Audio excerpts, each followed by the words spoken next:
আসসালামু আলাইকুম ওরহমতুল্লাহ। আশা করি আপনারা সবাই ভালো আছেন। আজকের ভিডিওতে মূলত আমি অনলাইন ক্যালিগ্রাফি পেন্টিং কোর্সের ক্লাসগুলো কিভাবে নিয়ে থাকি তার একটা ধারণা দেওয়ার চেষ্টা করব। তো ক্লাসের আগে আমি আমার পরিচয়টা একটু দিয়ে নেব এবং অ্যাজ আ ইনস্ট্রাক্টর হিসাবে আমার কাজগুলো কেমন সেটা আমি আপনাদেরকে একটু দেখাবো।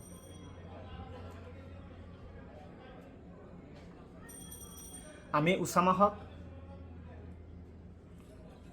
প্রফেশনালি ক্যালিগ্রাফি পেইন্টিং এবং গ্রাফিক ডিজাইনের কাজ করছি। তাহফিজুল কুরআনুল কারীম ফাজিল মাদ্রাসা থেকে আমি হিফজ কমপ্লিট করি। পরে আমি দাখিল এবং আলিম পাশ করেছি। ঢাকা বিশ্ববিদ্যালয়ের আরবি বিভাগ থেকে আমি পরবর্তীতে অনার্স এবং মাস্টার্স কমপ্লিট করেছি। পাশাপাশি ঢাকা আলিয়া থেকে আমি ফাজিল এবং কামিল কমপ্লিট করেছি। তো বর্তমানে আমি ফুল টাইম ক্যালিগ্রাফি এবং গ্রাফিক ডিজাইন নিয়ে কাজ করে থাকি।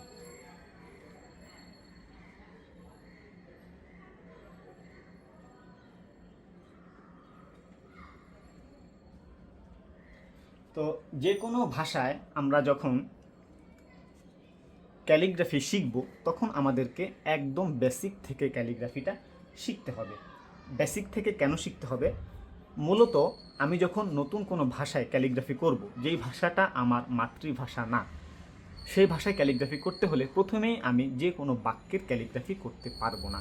যেমন ধরি, আমাদের বাংলা ভাষায় একজন ইংরেজ যদি আমাদের বাংলা ভাষায় ক্যালিগ্রাফি করতে চান, তাহলে প্রথমেই কি তিনি আমাদের বাংলা ভাষার কোনো বাক্য তিনি লিখতে পারবেন, ড্রয়িং করতে পারবেন? কখনোই কিন্তু পারবেন না। একইভাবে আমরা যদি আমরা বাংলা ভাষাভাষী যারা আছি, আমরাও যদি বিদেশি কোনো ভাষায় ক্যালিগ্রাফি করতে চাই, তাহলে আমাদেরকে প্রথমে একদম বেসিক থেকে শুরু করতে হবে। যে কোনো ভাষার বেসিক হচ্ছে সেই ভাষার লিখিত রূপ, বর্ণ, তারপর হচ্ছে শব্দ, তারপর হচ্ছে বাক্য। যেমনভাবে আমরা যদি কোনো ভাষায় কোনো ভাষা যদি আমরা শিখতে চাই, আমাদেরকে কিন্তু প্রথমে সেই ভাষার লেটার সম্পর্কে ধারণা নিতে হয়, যুক্তাক্ষর সম্পর্কে ধারণা নিতে হয়, এরপরে আমরা সেই ভাষার বাক্য তৈরি করি। একইভাবে আমরা আরবি ক্যালিগ্রাফি যখন শিখব, তখন আমাদেরকে আরবি ভাষার লেটার সম্পর্কে একদম বেসিক থেকে আমাদেরকে শিখতে হবে, অন্যথায় আমি সেই ভাষায় ক্যালিগ্রাফি করতে পারবো না। এই কোর্সে আমি মূলত একদম বেসিক থেকে শুরু করি। অনেকেই যেটা মনে করে থাকেন যে আমি মনে হয় নির্দিষ্ট কোনো কয়েকটা বাক্যর ক্যালিগ্রাফি শিখাবো, বিষয়টা এমন না। আমি যদি নির্দিষ্ট কয়েকটা বাক্যের ক্যালিগ্রাফি আপনাদেরকে শিখিয়ে দিই, তাহলে আপনারা শুধুমাত্র সেই কয়েকটা বাক্যেরই ক্যালিগ্রাফি পারবেন, অন্য যে কোনো বাক্যের ক্যালিগ্রাফি আপনারা পারবেন না। আমি একদম বেসিক থেকে যখন শেখাবো, আপনি সম্পূর্ণ কোর্সটা করলে আরবি ভাষার যে কোনো বাক্য, কুরআন শরীফের যে কোনো আয়াত, হাদিসের যে কোনো বাক্য, আরবি যে কোনো বাক্য আপনারা সম্পূর্ণ নিজ থেকে ক্যালিগ্রাফি করতে পারবেন। তবে অবশ্যই তার জন্য আপনাকে আমি যেভাবে ক্লাসে আলোচনা করব, যেভাবে ক্লাসে দেখাবো, ধারাবাহিকভাবে সেটা প্র্যাকটিস করতে হবে। আপনি যদি প্র্যাকটিস না করেন, শুধুমাত্র ক্লাস করেন, তাহলে কিন্তু শিখতে পারবেন না, কারণ এটা একটা প্র্যাকটিক্যাল বিষয়। তো আমরা সাধারণত আরবি ক্যালিগ্রাফি শেখার ক্ষেত্রে প্রথমে যে ভুলগুলো করে থাকি, সেগুলো মূলত বেসিকটা না জানার কারণে। আমাদের ভুলগুলো কেমন হয়ে থাকে? আমি একটা লেটার লিখতে যেয়ে অন্য লেটার লিখে ফেলি। সাধারণত আমরা প্রাথমিক অবস্থায় অন্যদের বড় বড় ক্যালিগ্রাফারদের কাজগুলো কিন্তু কপি করি। তো কপি করতে গেলে আমি তো সেই ভাষা একদম পারফেক্টভাবে না জানার কারণে আমি কপি করতে গেলেও কিছু কিছু জায়গায় আমার ভুল হয়ে যায়। এই ভুলগুলি সাধারণত বিষয় হয়। একটা লেটার লিখতে যে আমরা অন্য লেটার লিখে ফেলি। যখন আমি একটা লেটার লিখতে যে অন্য লেটার লিখে ফেলবো, বাক্যে বানান ভুল করে ফেলবো, বা আমার লেটার পরিবর্তন হয়ে যাবে, তখন কিন্তু স্বাভাবিকভাবে শব্দটাও পরিবর্তন হয়ে যাবে। শব্দ পরিবর্তন হয়ে গেলে অর্থটাও পরিবর্তন হয়ে যাবে। ক্যালিগ্রাফিতে বানান ভুল এটা মারাত্মক একটা ভুল, কারণ আমরা ক্যালিগ্রাফির মাধ্যমে মূলত একটা ইনফরমেশন আমি দিচ্ছি, সুন্দর একটা অর্থ আমি প্রকাশ করছি। তো যদি আমার বানান ভুল হয়, তাহলে অবশ্যই সে অর্থ পরিবর্তন হয়ে যাবে। এই কারণে আমরা যেই ভাষাতে ক্যালিগ্রাফি শিখতে চাই না কেন, আমি যদি আসলে একজন ভালো ক্যালিগ্রাফার হতে চাই, আমি যদি খুব ভালো কাজ করতে চাই, তাহলে আমাকে একদম বেসিক থেকে স্টেপ বাই স্টেপ শিখতে হবে। তো কোর্স আউটলাইনটা আমি সেভাবেই সাজিয়েছি যে এখানে একদম বেসিক থেকে শুরু করে step by step advance level পর্যন্ত সব কিছুই থাকবে। সাধারণত আমার ব্যাচগুলোতে জেনারেল ব্যাকগ্রাউন্ডের স্টুডেন্টরা বেশি থাকেন। আমরা যারা জেনারেল ব্যাকগ্রাউন্ডের স্টুডেন্ট আছি, আমরা অনেকেই মনে করি যে আরবি না জানলে অথবা আগে কখনো ক্যালিগ্রাফি না করলে আমরা ক্যালিগ্রাফি কোর্সটা করতে পারবো না, অথবা ক্যালিগ্রাফি পেন্টিং করতে পারবো না। বিষয়টা এমন না। আমি আমার কোর্সে যেহেতু একদম বেসিক থেকে শেখাচ্ছি, একদম জেনারেল ব্যাকগ্রাউন্ডে যারা আমরা আগে কখনো আরবি লিখি নাই, আগে কখনো ক্যালিগ্রাফি করি নাই, আগে কখনো রং তুলির কাজ করি নাই, তারাও ইনশাল্লাহ ক্লাসগুলো ঠিকভাবে বুঝতে পারবেন। তো কোর্স আউটলাইনে কী কী থাকবে সেটা একটু আলোচনা করে নিই।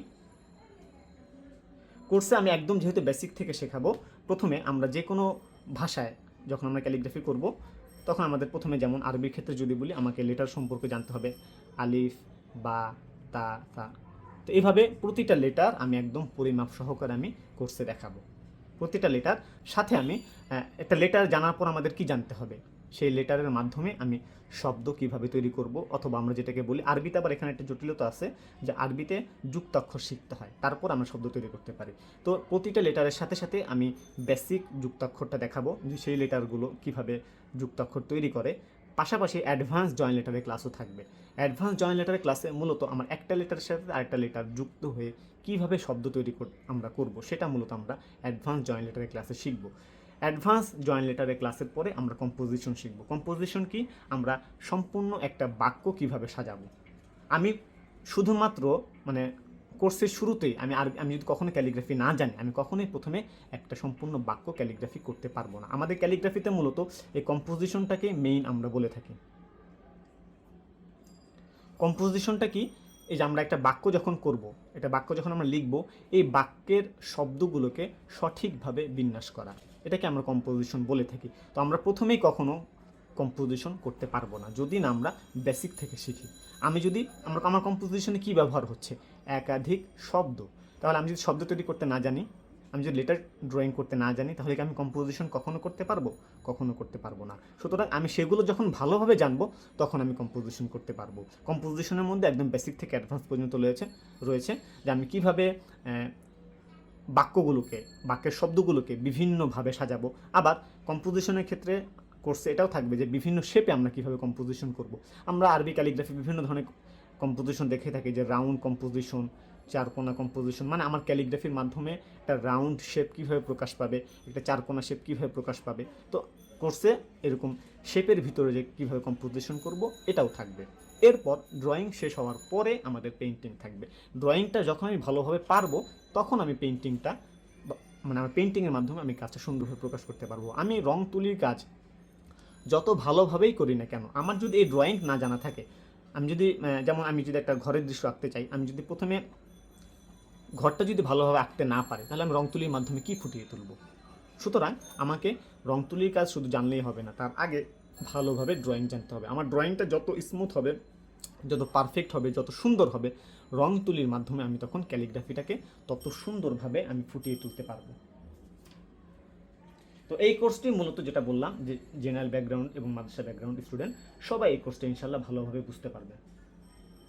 তো এছাড়াও এটা হচ্ছে একদম সম্পূর্ণ টোটাল কোর্স, যেখানে আমি একদম বেসিক থেকে শুরু করে অ্যাডভান্স পর্যন্ত সব কিছু শেখাই। পাশাপাশি আমার আরও কিছু কোর্স রয়েছে, যেমন আমি 4-5 দিনের ওয়ার্কশপ করিয়ে থাকি। তো ওয়ার্কশপ সাধারণত এটা অ্যাডভান্স লেভেলের, এটা যারা বেসিক থেকে আমরা শিখি নাই, আমরা 4-5 দিনের ওয়ার্কশপে আসলে খুব ভালোভাবে ক্যালিগ্রাফি করতে পারবো না। আমরা হতে পারে একটা ধারণা পাবো, আমরা ভালোভাবে কাজ করতে পারবো না। ভালোভাবে কাজ করতে হলে আগে বেসিকটা শিখতে হবে, এরপর আমি অ্যাডভান্স লেভেলে কাজ করতে পারবো। তো ওয়ার্কশপ আমি এছাড়াও 4-5 দিনের ওয়ার্কশপ করে থাকি। ওয়ার্কশপে সেখানে অ্যাক্রিলিক কালার দিয়ে কীভাবে ক্যালিগ্রাফি করব, জল রং দিয়ে কীভাবে ক্যালিগ্রাফি করব, এই দুইটার উপরে আমি ওয়ার্কশপ করে থাকি। পাশাপাশি অ্যাক্রিলিক কালার দিয়ে কীভাবে কাজ করব, জল রং দিয়ে কীভাবে কাজ করব, এই দুইটার উপরে অনলাইন কোর্সও করে থাকি। তবে এই দুইটাই হচ্ছে অ্যাডভান্স লেভেলের। আমরা যদি বেসিকটা না জানি, বা যারা বেসিক জানবেন না, বা যারা বেসিক পারবেন না, তাদের জন্য এই শুধুমাত্র পেইন্টিং কোর্স বেশি একটা উপকারী হবে না।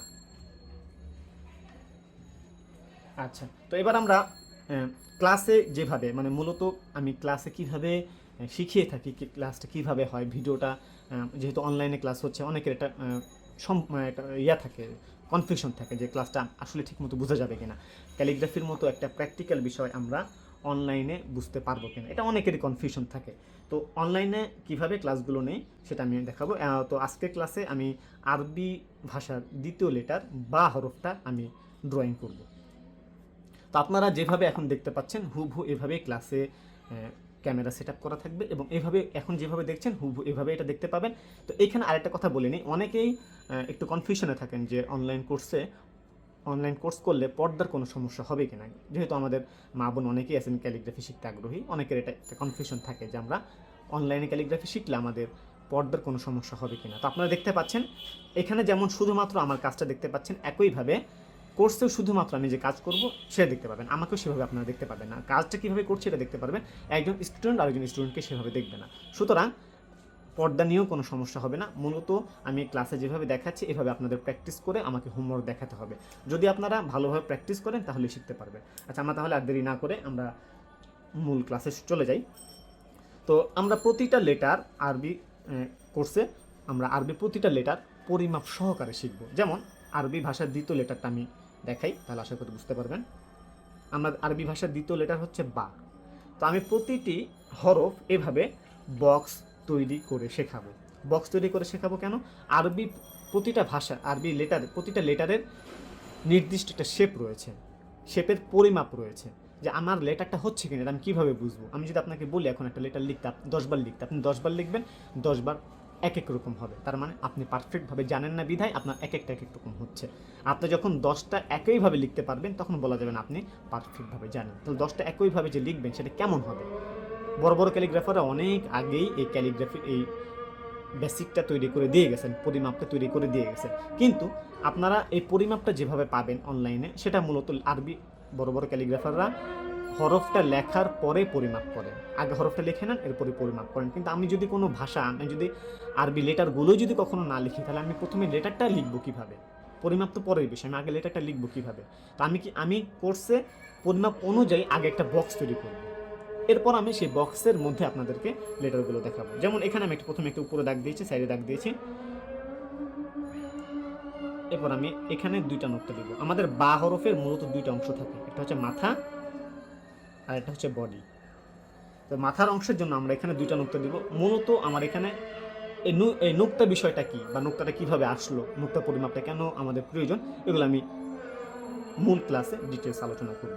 তো এখানে মূলত যে আমি 2টা নোক্তা দিলাম, আমার এখানে 2টা নোক্তা মূলত প্রয়োজন বিষয়টা তা না, আমার 2 নোক্তা সম পরিমাণ জায়গা প্রয়োজন। এখন আপনি যদি নোক্তা ভালোভাবে দিতে না জানেন, তাহলে আপনি যদি 2টা নোক্তা ভালোভাবে না দেন, তাহলে কি আপনি 2 নোক্তা সম পরিমাণ জায়গা কখনো পাবেন? কখনো পাবেন না। এবার আমি এখানে নিচেটা সমান্তরালভাবে দাগ দিব। এরপর আমরা 2টা নোক্তার পরে নিচে আমরা এখানে আরেকটা নোক্তা দিব। এটা হচ্ছে আমাদের বডির নিচে 1 নোক্তা গ্যাপ থাকবে। 1 নোক্তা বলতে 1 নোক্তা সম পরিমাণ গ্যাপ থাকবে। এবার মাথার ক্ষেত্রে আমরা সাইডে এখানে একটা নোক্তা দিয়ে দেব।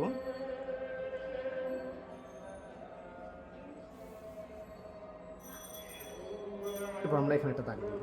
খেয়াল করে দেখুন, এখানে কিন্তু একটা বক্স তৈরি হয়ে গেল।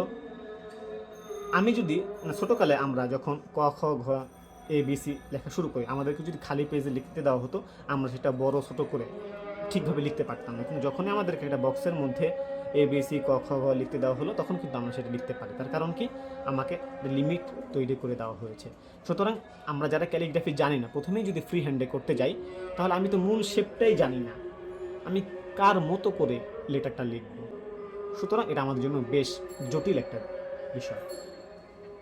সেটাই যদি আমি আপনাদেরকে একটা বক্স তৈরি করে দিই এবং বলি যে এখানে স্টার্ট করতে হবে, এখানে শেষ করতে হবে, মানে আমি নির্দিষ্ট পয়েন্টগুলো আমি আপনাদেরকে দেখিয়ে দিই, তাহলে আপনারা যদি সেটা ফলো করেন তাহলে কিন্তু অটোমেটিক লেটারটা তৈরি হয়ে যাচ্ছে।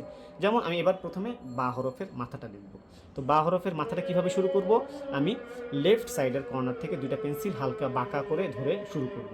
বাঁকা করে ধরে আমি এখানে এই কর্নারে এসে থামবো। এটা আমার হালকা একটু বাঁকা টাইপের হবে, না হালকা বাঁকা এবং রাউন্ড টাইপের হয়ে আমি এখানে এসে থেমে যাব। তাহলে আমার স্টার্টিং পয়েন্ট কোথায়, ফিনিশিং পয়েন্ট কোথায়, বা কোথায় থামবো, সেটা কিন্তু আমি আগে থেকেই জানি, বুঝতে পারছি। এবার আমরা বা হরফের বডিটা লিখব। তো বা হরফের বডির জন্য আমরা সাইডে দিব 6টা নোক্তা।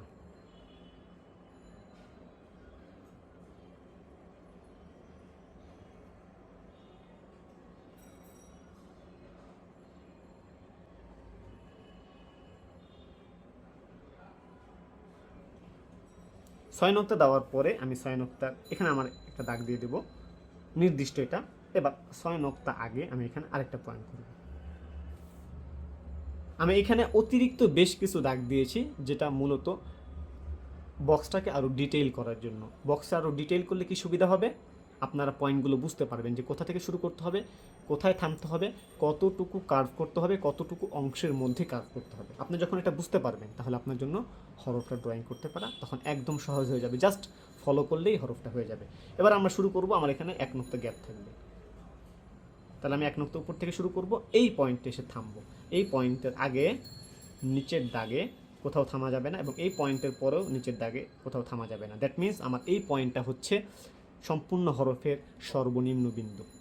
আমি যদি এই পয়েন্টটা না দিয়ে দিই তাহলে আপনাদের কী সমস্যা হবে, কোথায় নিচে থামবেন সেটা আপনারা বুঝতে পারবেন না। তাহলে নিচে কোন জায়গায় আমার টাচ করতে হবে সেটা আমি নির্ধারণ করে দিলাম, তাহলে আপনার জন্য এটা এখন একদম সহজ হয়ে গেল যে কোথায় আমি যাব, আমার গন্তব্য আমি আগে থেকেই বুঝতে পারছি। এবার এখান থেকে আমি আস্তে আস্তে নিচের এই পয়েন্টে এসে থামবো।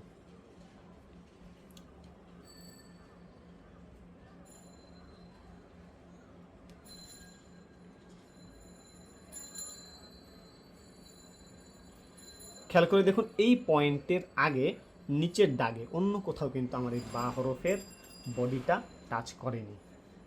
আমি যদি আগে অন্য কোথাও টাচ করে ফেলি তাহলে কিন্তু আমার শেপটা পারফেক্ট হবে না।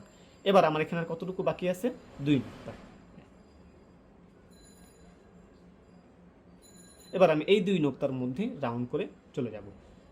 এখন এই পয়েন্টের পরেও নিচের দাগে টাচ করে থাকা যাবে না। এখন আমি যদি হঠাৎ করে এখান থেকে উঠি তাহলে আমাদের যে সমস্যাটা হতে পারে, এরকম এখানে একটা কর্নার তৈরি হয়ে যেতে পারে। তাহলে আমরা কি করব, একটু আগে থেকে শুরু করব, শুরু করে এবার আমরা 2 নুক্তার মধ্যে রাউন্ড করে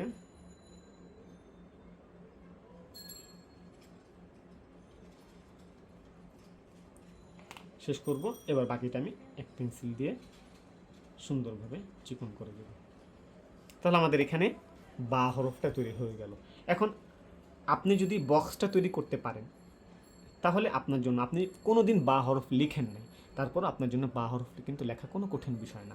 আপনাকে জাস্ট আমি যেভাবে দেখালাম এইভাবে ফলো করতে হবে। এইভাবে ঠিকমতো ফলো করতে পারলে আপনার লেটারটা তৈরি হয়ে যাবে। এবার এটা তো আমাদের বা হরফ হলো, নিচে এক নুক্তা দিলে এটা বা হরফ হয়ে যাবে। যদি আমি সেম এটার উপরে 2টা নুক্তা দিই, 2টা নুক্তা কীভাবে থাকবে, একটার সাথে আরেকটা কোনাকুনিভাবে, মানে একটার নুক্তা একটার সাথে এভাবে লেগে থাকবে। যদি উপরে আমরা 2টা নুক্তা দিই তাহলে হবে এটা তা, যদি নিচে একটা নুক্তা দিই তাহলে বা। আর যদি উপরে আমি 3টা নুক্তা দিই, 3 নম্বর নুক্তাটা কোথায় হবে, একটু উপরে, তাহলে এটা হয়ে যাবে সা লেটার। তাহলে আমার শেপ একটা, কিন্তু এখানে 3টা লেটার হতে পারে। কিভাবে, নুক্তা দিয়ে। আমরা তখন কিভাবে চিনবো এটা বা নাকি তা নাকি সা, নুক্তার দিকে তাকাবো। যদি দেখি এরকম শেপের নিচে একটা নুক্তা আছে তাহলে বুঝবো বা, আর যদি দেখি উপরে 2টা নুক্তা তাহলে বুঝবো তা, আর যদি দেখি উপরে 3টা নুক্তা তাহলে এটা হয়ে যাবে সা লেটার। এভাবে আমরা শুধু বা হরফ না, আলিফ থেকে শুরু করে বা তা সা জিম হা খ দা এভাবে একদম ইয়া পর্যন্ত প্রতিটা হরফ আমরা এইভাবে বক্স তৈরি করে শিখব। আপনারা এই নুক্তা পরিমাপটা আপনারা অন্য যে কোনো জায়গায় পেতে পারেন, কিন্তু আমি যে আপনাদেরকে এই বক্সটা তৈরি করে দেবো, আপনারা এই বক্সটা অন্য কোথাও পাবেন। আপনি সার্চ দিয়ে দেখতে পারেন। এই বক্সটা আমি এটা অনেক চিন্তা করে তৈরি করেছি, যাতে করে একজন জেনারেল ব্যাকগ্রাউন্ডের স্টুডেন্টও এই শেপের মধ্যে দিয়ে অটোমেটিক হরফটা তৈরি করতে পারেন। এখানে আমরা যারা আরবি লেটার জানি না, আমাদেরকে এটা যে বা হরফ সেটা আমার জানার প্রয়োজন নেই। আমি এটাকে একটা ড্রয়িং মনে করব, জাস্ট এটা শেপ তৈরি করছি এরকম মনে করব। যখন আমি তৈরি করব, মানে আমি যখন এটাকে ফলো করব, শেষ করার পর দেখব অটোমেটিক একটা লেটার তৈরি হয়ে গেছে। আর যখন অটোমেটিক আমার একটা লেটার তৈরি হয়ে যাবে তখন কোনো কিছু নতুন সৃষ্টির আনন্দ আমার মধ্যে তৈরি হবে। এভাবে আমার সবগুলো লেটার তৈরি করে ফেলে আমার ভিতরে একটা কনফিডেন্স তৈরি হবে। তখন আমি আস্তে আস্তে স্টেপ বাই স্টেপ আরবি ক্যালিগ্রাফির যে আরও মূল বিষয়গুলো, অ্যাডভান্স লেভেলগুলো, সেগুলো আমার জন্য জানা অনেক সহজ হয়ে যাবে। এবার আমরা বা হরফতে শিখলাম। এখন আরবি ক্যালিগ্রাফিতে বা আরবি ভাষায় এই বা লেটার দিয়েই আমরা কোনো শব্দ তৈরি করতে পারবো না। যেমন আমি যদি বলি বিসমিল্লাহ, আমি এখানে বিসমি লিখছি। বিসমি যখন আমি লিখলাম আমার প্রথমে রয়েছে বা লেটার প্লাস সিন প্লাস মিম। আমার এখানে 3টা লেটার আছে, বা সিন মিম। এখানে একটু ভালোভাবে খেয়াল করলে দেখবেন বা লেটারটা আমার এখানে প্রথমে আছে। প্রথমে যখন আমি বা লেটার এখানে লিখলাম, এই বা লেটারটা আমার বেসিক বা লেটারের সাথে খেয়াল করুন তো, দেখি মিলছে না। তার কারণ কি, এটা যুক্তাক্ষরে সে অন্যরকম একটা শেপ দিয়ে সে তৈরি হয়েছে, এই কারণে বেসিক লেটারের সাথে মিলছে না। দ্যাট মিন্স আমি যখন শব্দ যখন তৈরি করব তখন হুবহু এই লেটারটাই আমার সব জায়গায় যুক্ত হবে না। আবার কিছু কিছু জায়গায় যুক্ত হতেও পারে। যেমন রব্বুন শব্দটা, রব্বুন মানে প্রতিপালক, যেটা আমরা অনেক জায়গায় ব্যবহার করি। রব্বির হামহুমা কামা রব্বায়ানি সগীরা, রব্বি জিদনি ইলমা, রব্বি ইশরাহ লি সাদরি, আমরা অনেক জায়গায় রব্বুন শব্দটা ব্যবহার করি। তাহলে আমি যখন রব্বুন লিখছি তখন কিন্তু আবার খেয়াল করুন এখানে বা লেটারটা সম্পূর্ণ ব্যবহার হচ্ছে। এখান থেকে আমরা আরেকটা জিনিস বুঝতে পারলাম যে আমরা যে বেসিক যে লেটারগুলো দেখব, এই লেটারগুলো যুক্তাক্ষরে সব জায়গায় এভাবে ব্যবহার নাও হতে পারে, নতুন শেপে ব্যবহার হতে পারে, মানে ভেঙে অন্যরকম শেপ হতে পারে। তাহলে তার জন্য আমাদের কি জানতে হবে? প্রথমে বেসিক জয়েন্ট লেটার সম্পর্কে জানতে হবে, তারপর আমাদের অ্যাডভান্স জয়েন্ট লেটার সম্পর্কে জানতে হবে। তাহলে আমরা সেই বাক্যটা লিখতে পারবো। শুধুমাত্র আমরা লেটার দিয়ে কখনো আরবিতে শব্দ তৈরি করতে পারি না। তাহলে আমরা এবার বা লেটারের জয়েন্ট লেটার দেখব। যে কোনো জয়েন্ট লেটারের ক্ষেত্রে আমরা তিনটা অবস্থান নির্ণয় করতে পারি: প্রথম, মাঝ এবং শেষ। এই তিনটা জয়েন্ট লেটারের অবস্থানে আমার একটা লেটার কিভাবে ব্যবহার হবে সেটা যদি আমি জানতে পারি, তাহলে যে কোনো শব্দ তৈরি করা আমার জন্য একদম সহজ। এগুলো আমি আরও অনেক ডিটেলস, এটা একটু মানে লম্বা আলোচনার প্রয়োজন, সেটা একটা মানে শুধুমাত্র ডেমো ক্লাসে সেটা আলোচনা করা সম্ভব না, সেটা আমি কোর্সের মূল ক্লাসে অনেক ডিটেলস আলোচনা করে থাকি। তাহলে এবার আমরা একসাথে তিনটা বা হরফ লিখব। এবার আমরা এভাবে একটা লম্বা দাগ দিব। তিনটা বা হরফ মানে আমার প্রথম অবস্থানে বা লেটার কীভাবে থাকবে, কোনো শব্দে মাঝের অবস্থানে বা লেটার কীভাবে থাকবে, এবং কোনো শব্দে শেষের অবস্থানে বা লেটার কীভাবে থাকবে। যদি আমি এই তিনটা অবস্থান জানতে পারি তাহলে আমার জন্য যে কোনো শব্দ তৈরি করতে পারা সহজ। তার কারণ কি, আপনি যে কোনো শব্দই তৈরি করেন না কেন এই তিনটা অবস্থানেই হবে। প্রথম অবস্থান মানে হচ্ছে যার আগে অন্য কোনো লেটার নেই। শেষের অবস্থান মানে হচ্ছে যার পরে অন্য কোনো লেটার নেই। তার মানে আমার যে কোনো শব্দে প্রথম অবস্থান একটাই থাকবে, একটা লেটারই হবে। শেষের অবস্থান একটা লেটারই হবে। মাঝের অবস্থান আমার 0 থেকে শুরু করে অনেকগুলো হতে পারে।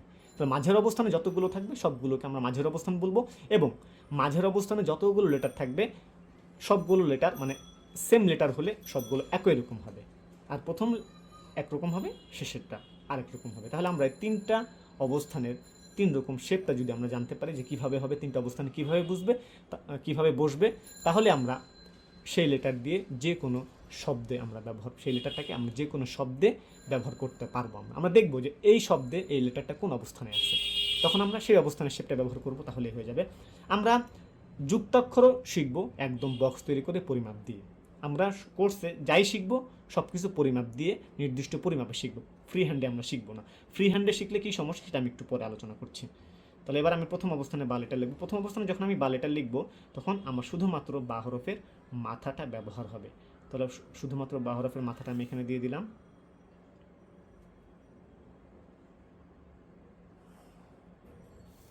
এবার শুধুমাত্র মাথা, যেহেতু বডি হবে না তাই আমি বডির পরিমাপটা আমি এখানে দেইনি।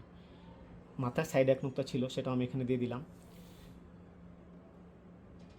এবার আমরা এখানে দেড় নুক্তা বরাবর একটা দাগ দেবো। দেড় নুক্তা বরাবর দাগটা আমি কেন দিচ্ছি সেটা আমি একটু পরে আলোচনা করব।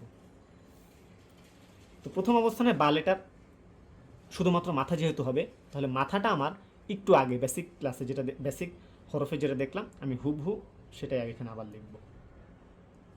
একটু পরে থামবো। আরবিতে একটা লেটারের সাথে একটা লেটার যুক্ত হয় নিচ দিয়ে, ইংরেজিতে যুক্ত হয় নিচ দিয়ে, বাংলাতে যুক্ত হয় উপর দিয়ে। এই সম্পর্কে আমাদের একটু ধারণা থাকতে হবে, না হলে আমরা শব্দ তৈরি করতে পারবো না। আচ্ছা, তাহলে আমি প্রথম অবস্থানে লিখলাম, এবার আমি মাঝের অবস্থানে লিখব। তো প্রথম এবং মাঝের অবস্থানে শুধুমাত্র বা হরফের মাথাটা ব্যবহার হবে, আর শেষের অবস্থানে সম্পূর্ণ বা হরফটা ব্যবহার হবে।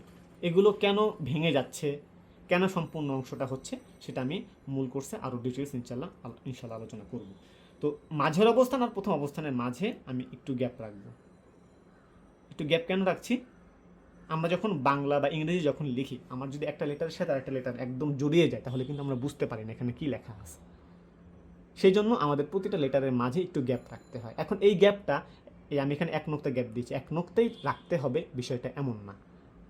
আমার এটা এক নোক্তার বেশি অথবা কম আমি রাখতে পারি, কিন্তু বেসিক অবস্থা যখন আমি প্র্যাকটিস করব তখন আমাকে একটা নির্দিষ্ট মানদণ্ডে প্র্যাকটিস করতে হবে, তাহলে আমার জন্য প্র্যাকটিস করাটা সহজ হবে।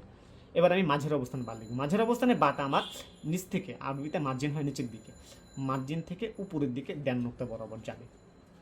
তাহলে এবার আমি এখান থেকে এক নোক্তা পরে এভাবে উপরের দিকে দেড় নোক্তা বরাবর চলে যাব, যে আবার যেভাবে উপরের দিকে উঠেছি মার্জিন বরাবর সেম সেভাবে আমি আবার নিচের দিকে নেমে যাব। তাহলে এটা আমার বা হরফের মাঝের অবস্থান হয়ে গেল। এখন এইটা লিখতে গেলে আমরা অনেকে যে ভুলটা করব, এরকম ক্রস হয়ে যাবে।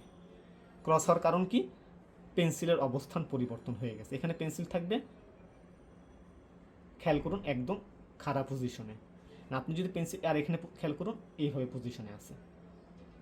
আপনি যদি এভাবে লেখেন তাহলে ক্রস হয়ে যাচ্ছে, তাহলে এমনটা করা যাবে না, এইভাবে লিখতে হবে। এবার আমি শেষের অবস্থানে বা হরফ লিখব।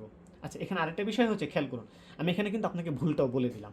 তো এইভাবে প্রতিটা লেটার, যুক্তাক্ষর, প্রতিটা ড্রয়িংয়ের ক্ষেত্রেই আমাদের ভুল কিভাবে হতে পারে সেটাও আমি দেখিয়ে দেবো, সঠিকটাও দেখিয়ে দেবো। আমি সাধারণত ক্লাসের মধ্যে যেই ভুলগুলো আলোচনা করে দিই, মানে সঠিকটাও আলোচনা করি, ভুলটাও আলোচনা করি। সাধারণত এখন পর্যন্ত আমি কোনো স্টুডেন্টের এমন কোনো ভুল আমি পাই নাই যেগুলো আমি ক্লাসে দেখাই নাই। সুতরাং আপনার কী ধরনের ভুল হতে পারে সেটাও আমি ক্লাসে দেখিয়ে দেবো। আপনি যদি সেটা খেয়াল রাখেন, পরবর্তীতে প্র্যাকটিস করার সময় যদি আপনি মনে রাখেন, তাহলে কিন্তু ভুল হওয়ার সম্ভাবনা আপনার অনেক কমে যাচ্ছে। এবার আমি শেষের অবস্থানে কি হবে? সম্পূর্ণ বা লেটার হবে। তো সম্পূর্ণ বা লেটার হলেও এখানে মাথাটা হবে মাঝের অবস্থানের মতো। তাহলে আমি আবার উপরে উঠব, উপরে উঠে এবার আমি বডি দিব। তাহলে বা হরফের বডিটা আমার কয় নোক্তা ছিল? একটু আগে আমরা দেখেছি 6 নোক্তা। এবার আমরা সাইডে সে 6 নোক্তা দিয়ে দিব।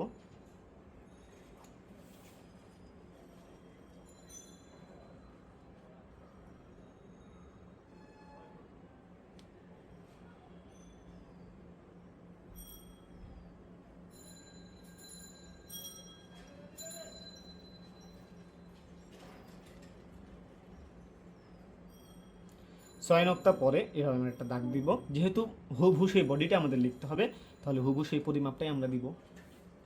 এরপর আমরা এখান থেকে শুরু করব, এই পয়েন্টে থামবো। মানে বেসিক হরফে যেভাবে বডিটা দিয়েছিলাম হুবহু সেটাই আমরা ফলো করব।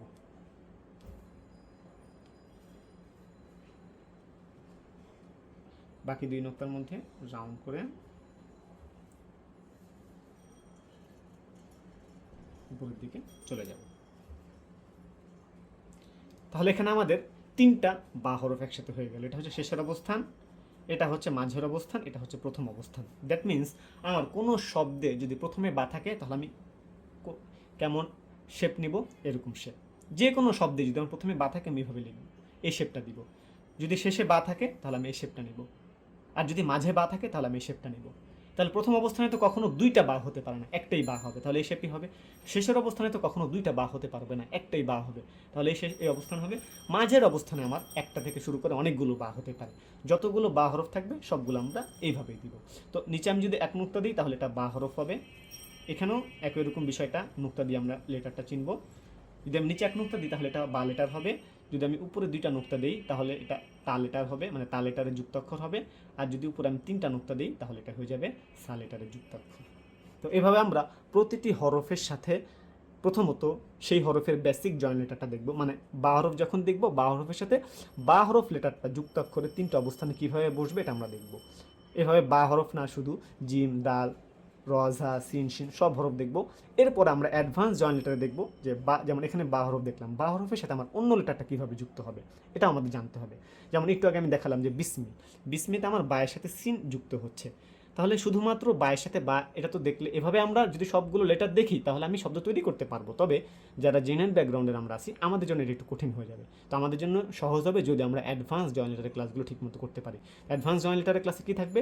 এই যেটার মতো, বায়ের সাথে সিন কীভাবে যুক্ত হবে, সিনের সাথে মিম কীভাবে যুক্ত হবে। আমি যদি বায়ের সাথে সিন কীভাবে যুক্ত হবে এটা যদি আমি জানতে পারি, সিনের সাথে মিম কীভাবে যুক্ত করতে হবে এটা যদি আমি জানতে পারি, তাহলে আমার জন্য বিসমি লেখা কোনো বিষয় না, বিসমি ড্রয়িং করা এটা আমার জন্য কোনো বিষয় না। এভাবে আমি যদি সবগুলো শব্দ ড্রয়িং করতে পারি তাহলে আমার জন্য একটা বাক্য ড্রয়িং করতে পারা কোনো বিষয় না। আর যদি আমি বাক্য ড্রয়িং করতে পারি তাহলে আমার জন্য সেই বাক্যটাকে সাজানো কোনো বিষয় না, মানে যেটাকে আমরা কম্পোজিশন বলি। আরবি ক্যালিগ্রাফিতে এই কম্পোজিশনটাই হচ্ছে মূল। আমি যখন কম্পোজিশন তৈরি করতে পারবো, আমি একজন ক্যালিগ্রাফার হিসাবে আমি সেই কাজটাকে আমার নিজের কাজ বলতে পারবো।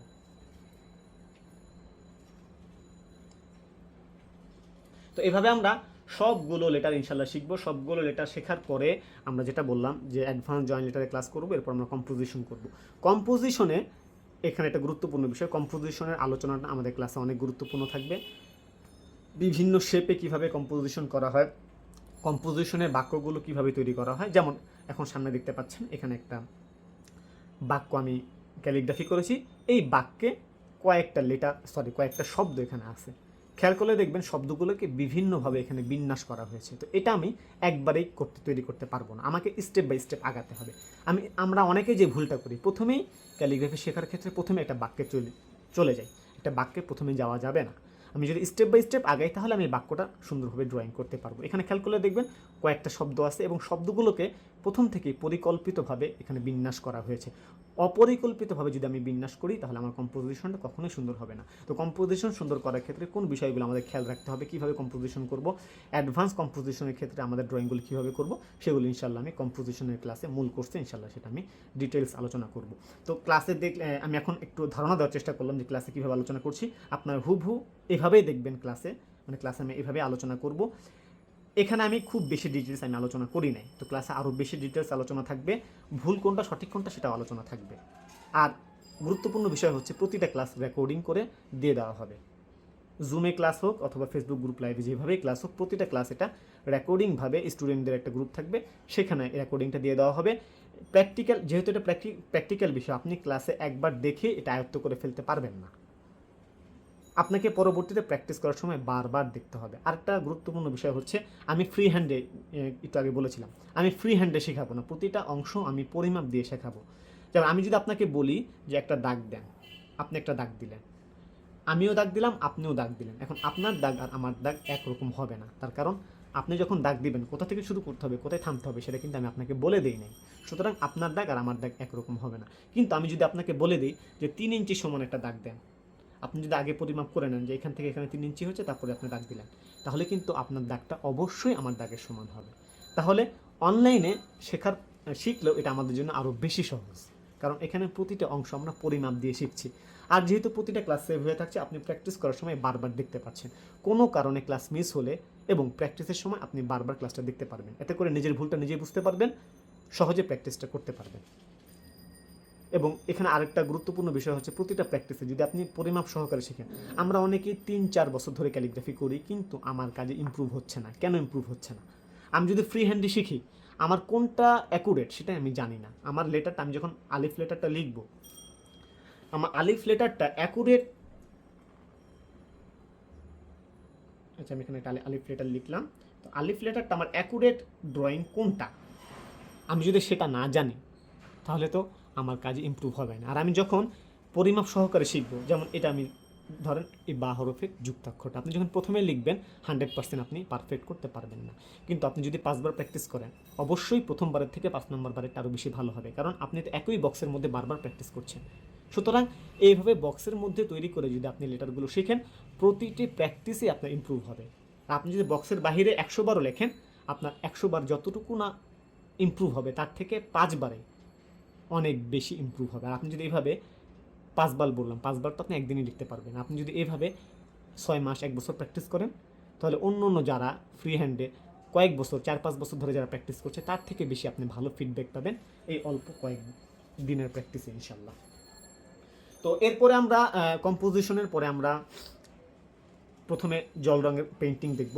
জল রঙের পেন্টিংয়ের ক্ষেত্রেও আমি ক্লাসে যেভাবে দেখালাম এভাবে একদম হুবহু ডিটেলস আলোচনা করা হবে, সেখানে দেখাবো, সাথে সাথে এরকম ইনস্ট্রাকশন থাকবে কীভাবে আমরা পেন্টিংটা করব, একদম শুরু থেকে বেসিক থেকে শুরু করে একদম স্টেপ বাই স্টেপ শেষ পর্যন্ত।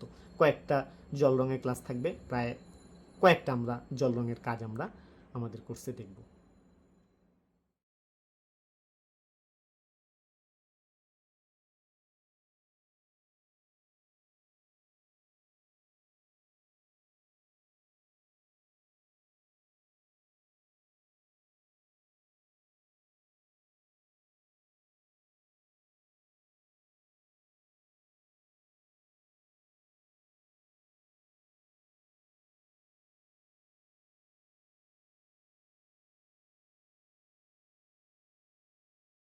জল রঙের কাজের পরে আমরা অ্যাক্রিলিক কালার দিয়ে কীভাবে কাজ করব সেটাও আমরা দেখব। তো অ্যাক্রিলিক কালারের ক্ষেত্রেও বিষয়টা সেম, আমরা একদম শুরু থেকে বেসিক থেকে শুরু করে অ্যাডভান্স পর্যন্ত, মানে আমার ক্যানভাসটা কীভাবে প্রস্তুত করতে হবে, ক্যানভাসে কীভাবে ড্রয়িং করতে হবে, ক্যানভাসে কীভাবে আমি কালারটা বসাবো, কীভাবে ফিনিশিং করতে হবে, স্টেপ বাই স্টেপ অ্যাক্রিলিক কালারের কয়েকটা কাজ ইনশাল্লাহ আমি কোর্সে দেখাবো।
তো এখন আমি আপনাদের সামনে আমার অনলাইন ক্যালিগ্রাফি পেইন্টিং কোর্সের স্টুডেন্টদের কিছু হোমওয়ার্ক আমি শেয়ার করেছি। তো এখানে একদম শুরু থেকে বেসিক থেকেই তারা কাজ করেছে, পেইন্টিং, জল রং, অ্যাক্রিলিক কালার সবগুলো করেছে। তো তাদের কাজগুলো দেখলে কোর্স সম্পর্কে একটু ধারণা পাবেন যে কতটুকু তারা শিখতে পেরেছে। আর এছাড়া আমি কমেন্ট বক্সে আমার পুরান স্টুডেন্টদের, মানে আগের কোর্সের স্টুডেন্টদের ক্লাস সম্পর্কে মূল্যায়ন আমি দিয়েছি, লিঙ্ক দিয়েছি। তো এখানে গেলে ক্লাস করে তারা কতটুকু বুঝতে পেরেছে অথবা ক্লাসগুলো তাদের কাছে কেমন লেগেছে তারা জানিয়েছে, সেটা দেখলেও আপনারা একটা ধারণা পাবেন কোর্স সম্পর্কে।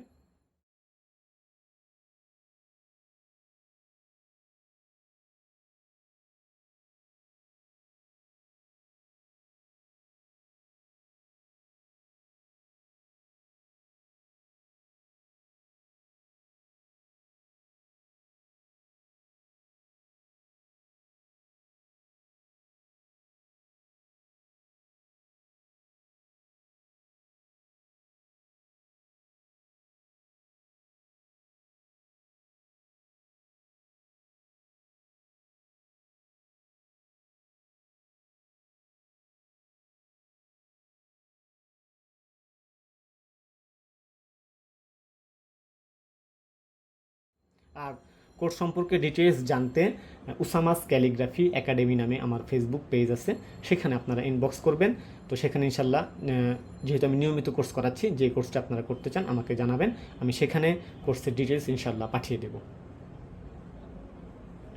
তো সবাই ভালো থাকবেন, সুস্থ থাকবেন। আসসালামু আলাইকুম ওয়া রাহমাতুল্লাহ।